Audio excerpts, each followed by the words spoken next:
I don't think you get it. You tell me why. Improving, sir. And Improving how? You're smoking last night. You will never do it again. I would never do it again. Like He's either going to end up in prison or in a casket. this is so hard. I told him I was only messing up at work because of this. Don't shake your head because you have no idea. You think you know too much. But I'm going to show you about what you do now. You have nobody to blame for this but you. Not at all, right? In fact, I'm just going to guess. I don't know your mom, but I'm just going to guess she's probably told you not to. And you're not listening to me or the court. You just want to play by your own rules, don't you? No, sir. No, I don't. Because otherwise you wouldn't have done it last night. Hey, man, how old are you? 18 now. When was your birthday? December 21st, 2006. It's my birthday. So we turned 18 this, as I told the court, it was charged originally in a juvenile matter, and then it was dismissed and they recharged as adult.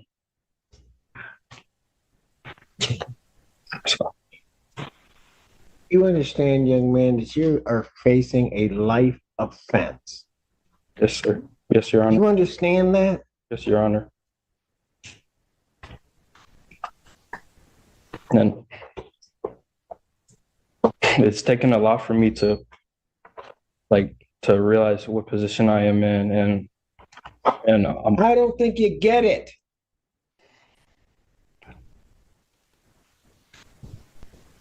You found yourself in a position where maximum penalty is life or any term of years.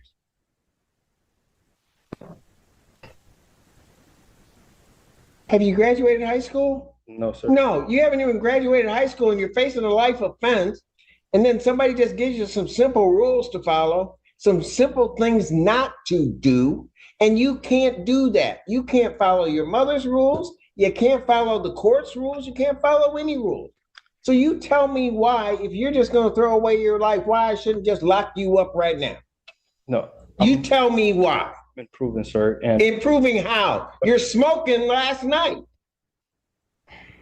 Tell me how that's an improvement.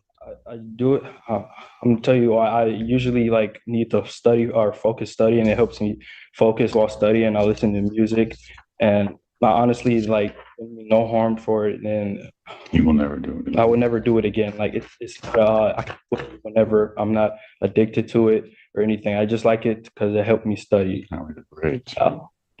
I got good. My grades are improved now. Back since I've been out, I've been having. Did you tell your mother you needed something to help you study?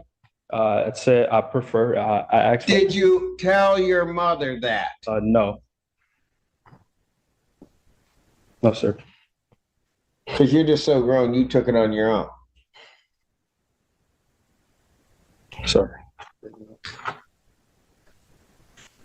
I was trying to do things on my own, and clearly I messed up. And this just shows that I need my mother to supervise me and to. You're not listening to her. I don't, and I'll be honest with you, I went through the bond form, Mr. McGoes. I don't understand how he has a PR bond. I don't. So the family would not be able to make a high cash bond or a significant money bond. He came to the court with no prior history of any misconduct. He is high school senior, on track to graduate. I explained to the magistrate how the family has all come together to take care of this, help assist this young man through this time. He's on a tether, on house arrest. All he is able to do is go to school and church. And I believe those are the two places that he's gone to. Yeah, those are two places that I've only been. He is not a risk of committing any offenses. He's not a risk of Yes, he is. any. Because he did it already.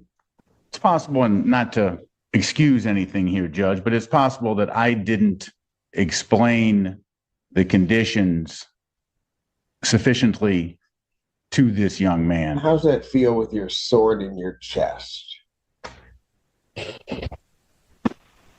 I don't think I understand the court.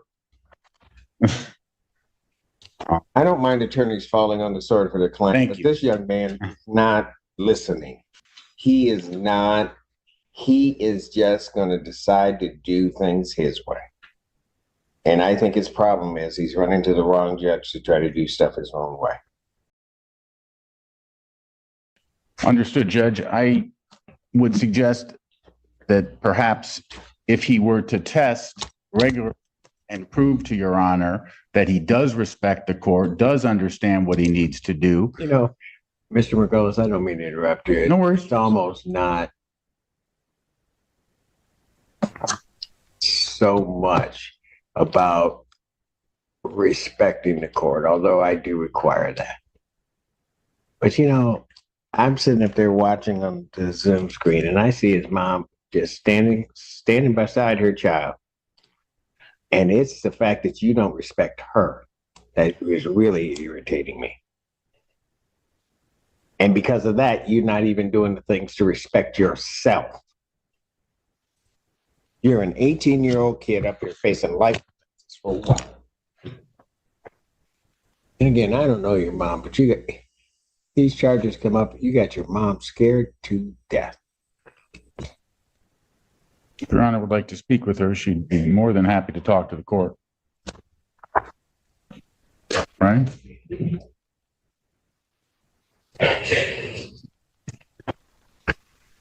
I'll tell you what, I'll hear from mom on my examiners. Your Honor, and I probably mentioned this already, but he's in his last semester. My concern is that if he's detained for long. Oh, I know. Yeah, I know Your Honor knows. I know. I just wanted to put that out there. And You know what? If I don't care about his education, about his life, what if he doesn't care? Why should I? I think he does care. I think he's just made some mistakes. And He's not listening. He's never talked to you before. Oh, I can tell. Meaning he's listening to you, Judge.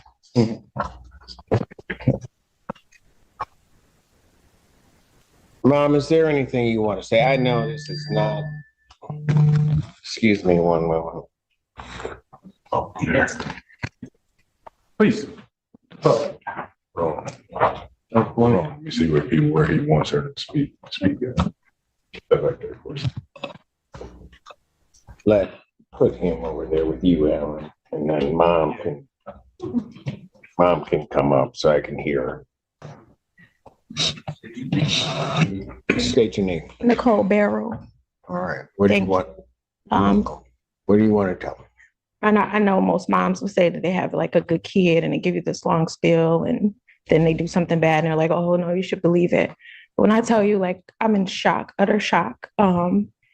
He was really a good kid and still is. I did not know. I knew he had a vape, but it wasn't marijuana. And I did tell him it was bad for his lungs. Prior to that, he was my only child that I knew for sure was going somewhere. He's never smoked, never been in any trouble. Him and his brother had started a business where they were selling hoodies in school. He would even be the one, helping me around the house. He's got a brother 16 months apart from him. I moved up to Ann Arbor 8 years ago so that he could go to a baccalaureate school because my two oldest children went to Cass Tech. His older brother went to Eastern and somebody laced his weed and sent him on a trip. By the grace of God, he came back. He's got a degree now. He's going to U of M this fall for software engineering. He even got a STEM scholarship. So that was the example that I was showing my younger children. Don't smoke weed. Don't hang out with these kids. Started hanging with some new kids that were older than him in college. And then I think turning 18, he thought he could, Just thought be he was rebellious and grown. Yeah. Yeah. And not knowing. I just ask that the court show mercy. And I know this isn't something light or to be taken lightly, the charges that he's facing. We don't consider it lightly. We come from a good background. Our family, civil rights activists. I don't know if you ever heard of Willie Barrow, Okay. my aunt. Yes. Joe Lewis, my great uncle.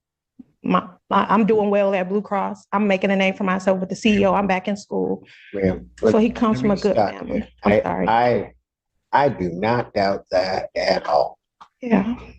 So this is hard. I do not doubt that you as a mom have tried to do everything within your power to give him the tools and everything else so he could succeed. That is not a doubt. And like I said, I don't know you, but when I saw you on the screen, it wouldn't be easy for you, but if you just walked away from your kid that might have done wrong, I don't know that anybody would blame you necessarily. You didn't do that. You were standing cheek to cheek with him. Yeah. So understand any decision that I make, it's no reflection on you. Sure. I understand. But what I also understand is I've been doing this long enough to realize if he keeps getting away with this stuff, he's either going to end up in prison or in a casket. Don't shake your head because you have no idea.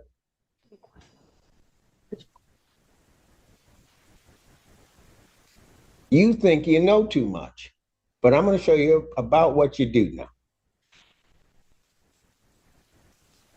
Mom, is there anything else you want to tell me? He thought marijuana was legal and he could do that. And then they didn't tell us the probation. I know it's wrong, but they didn't give us restrictions or to anything to him. And I think he didn't know it because that's what he said coming in. I know it's not helpful. I got you. I thank you for allowing me. His bond conditions are what his bond conditions are. I understand they may not have told him, but you told him. Yeah, He knew. I did. And I just asked if you do make a bond, can you make it affordable for me? It's just me. And then I've been missing work already. I've missed almost a month. They're on me. I got to go meet with my HR on Monday about my job. This is so hard. And I told him I was only messing up at work because of this. I thought I could handle it. Okay. I'm sorry. No, do not apologize. I'm so sorry.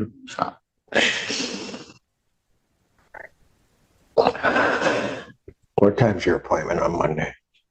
In the morning when I go to work at 8 a.m. I work in Medicare Advantage out of the Blue Cross. It'll be 2 years in May. What time do you get out of work? 4:30. You're right. All right. Okay. Thank And you work, how far is it from your work to here? It takes me about 45 minutes. To get here? Yeah. All right. Okay. Thank you. Thank you.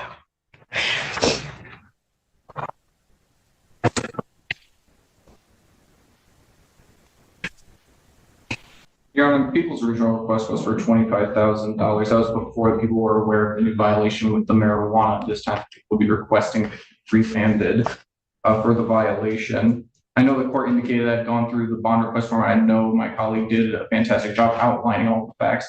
I did just want to again emphasize the severe injuries and assault that occurred on one of the victims here with the broken nose, chipped tooth. She was bitten in her hand as she was trying to fight the defendant for control of the car keys. I think remand is appropriate at this time.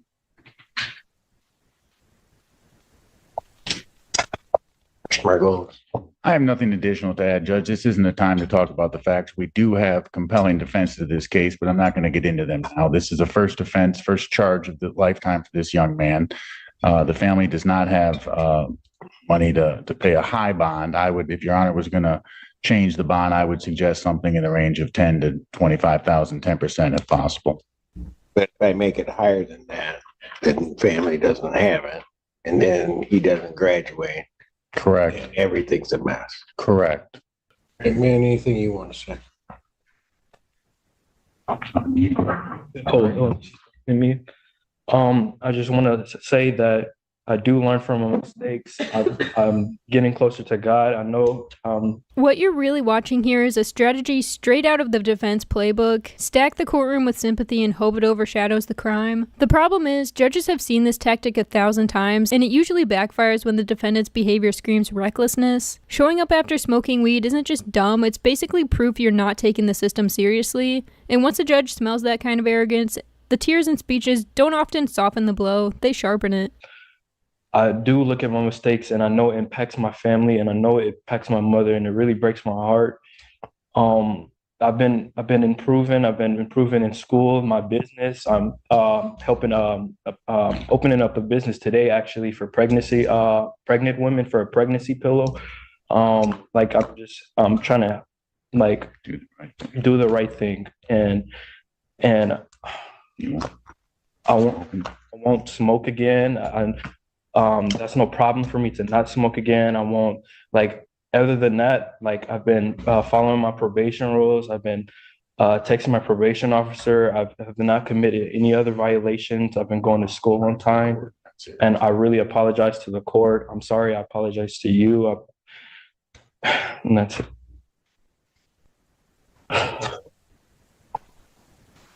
You know something?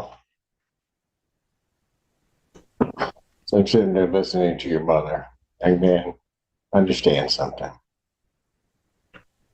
You will never, ever possess the right to break her heart. You just don't have that right.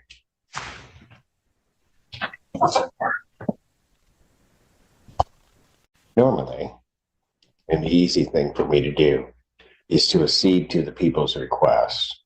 If I accede to the people's request, you're not out. You don't graduate. Everything becomes a whole mess. But it also seems that if I let you out, you can't seem to follow the rules or do anything. So what I'm going to do is I'm going to think about it. And I'm going to decide what I want to do. But you're not leaving here today, Mr. Allen. What I'm going to do is I'm going to revoke your bond.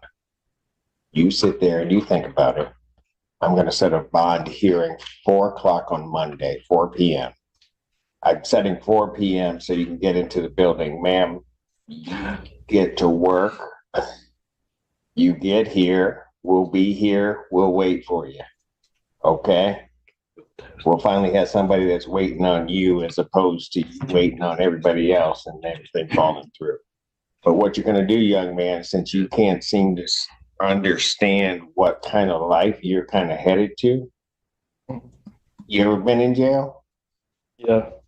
For how long? They put me in here for 4 days. On this Okay. case, Judge. And this- Well, you're going to be back in. And then when come Monday, you might just stay in. You have nobody to blame for this but you. So at this time, defendant is remanded.